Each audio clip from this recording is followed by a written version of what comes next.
وقل رب زدني علما. Və elhamdülillah Rabbil alemin.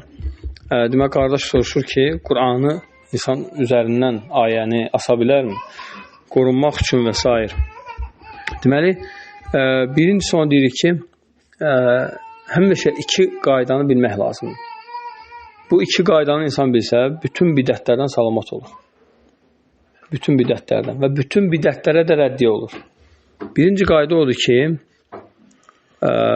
buna deyirlər ki, qaidətü sübut. Yəni, sübut qaydası. Yəni, nə deməkdir sübut? Yəni, əgər kimsə bir şey gətirirsə, ya bir hədis, ya bir əməl iddia edirsə, deyirəm, bunu mənə sübut et. Ya ayə ilə, ya hədislə. Ya ayə ilə, ya hədislə. Deməli, ayə ilə sübut edən bir şeyə ehtiyacı var. Dəlilin mədlula uyğun olması. Bu ayənin bu elədiyi əmələ uyğun olmasını sənə sübut eləməlidir.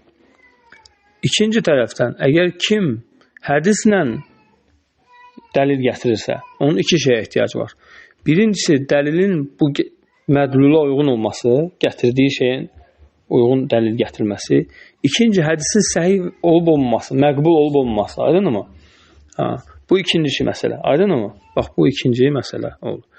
Deməli, tutaq ki, bir adam boynundan Qur'an-ı Kərimin bir neçə ayəsini asıb gəzir. İlk məni qoruyacaq və s. Biz bunlar deyirik ki, bu əməl üçün bizə bir Qur'andan bir şey gətir. Bir dəlil gətir. Və hədisdən bir dəlil gətir. Elə deyil mi? Tutaq ki, bu adam bizə gətirir, misal üçün nə? Quran ayəsi. Deyir ki, وَنُنَزِلُ مِنَ الْقُرْآنِ مَا هُوَ شِفَاءٌ وَرَحْمَةٌ لِلْمُؤْمِنِينَ. Biz möminlərə Qur'anı möminlər üçün şəfa və rəhmət olaraq nazil etmişik. Bu da şəfadır, mən də asıram ki, şəfa tapım. Elə deyil mi? Biz indi ondan ikinci şey tələb edirik.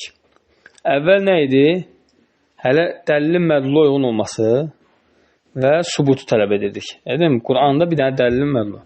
Yəni, bu dəlil gətir bizə. Biz bundan dəlilin mədlula uyğun olması üçün əlavə bir şey tələb edirik. Yəni, nəyi?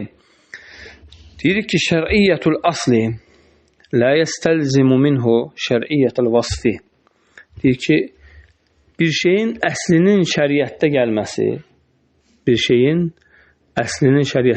o deməkdir ki, vəsfi bu cürə gəlib şəriətdə. Yəni, Allah deyib, Quran-ı Kərimdə şəfa var. Nə deyilmi? Amma harada gəlib ki, onu biz asıb şəfa istəməliyik ki, Allah. Aydın mı?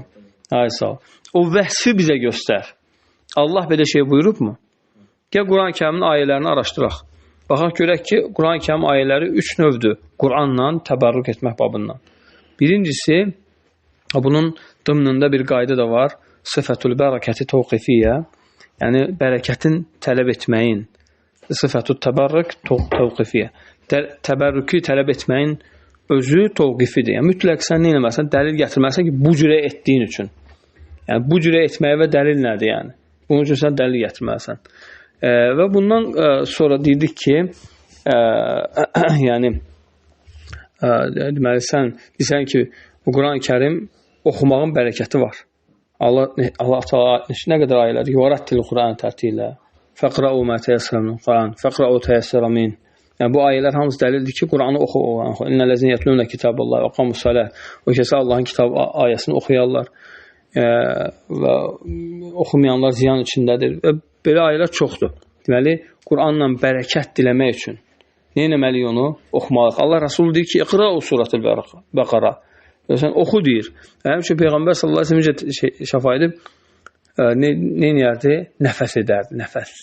Yəni Quranı oxuyardı, nəfəs edərdi. Var tafıl, basaq. Var nəfəx. Bir də var nəfəs. Deməli, tafıl tüpürməkdir, üzr istəyirəm. Və basaqa. Bu ağızdan tüpürcəyin birbaşa çıxmasıdır. Ancaq tüpürcəyin. Var nəfəx. Bu ağızdan ancaq havanın çıxmasıdır. Üfürmək deyilə bizdə, deyil mi? Bir də var nə? Nəfəs. Nəfəs yəni o min şərrin nəfəsət fil uqad. Yəni nəfəs edən qadınlar. Yəni tüpürcəklə bərabər havanın çıxmasıdır.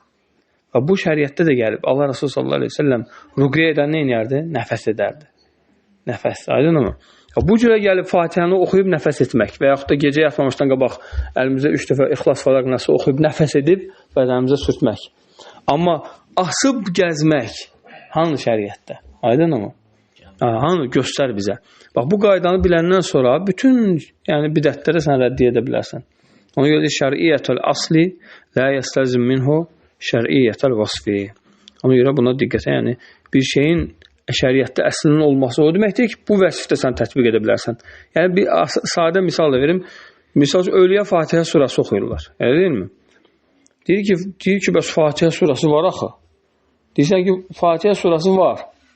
Amma sən mənə göstər ki, Fatihə Övliya oxunub. Aydın mı? Sən mənə bunu göstər. Yaxşı, mən desəm ki, namaz qılmaq var, var. Mən zöhr namazını 10 rükət qılacam.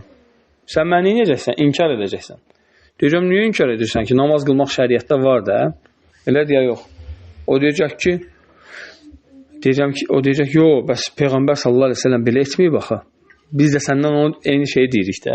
Biz deyirik ki, Peyğəmbər sallallahu aleyhi ve sellem Quranı boynundan asıb gəzib və buyurub, deyib ki, Quranı boynundan as gəz. Yoxsa deyib, Quranı oxu. Yoxsa Quranı tədəbbür elə. Yəni, Quran 3 şeyə görə nazil olub. Birisi oxumaq, əməl etmək və həmçinin tədəbbür etmək. Bərəkəti də bu ilə neynisən, tələb edirsən.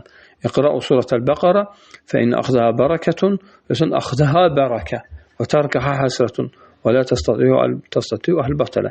Bəqərə surəsini oxuyun, onu götürmək bərəkətdir, tərk etmək həsrətdir, peşmançılıqdır və sihirbazlar ondan bacarmaz. Allah bir daha olsun.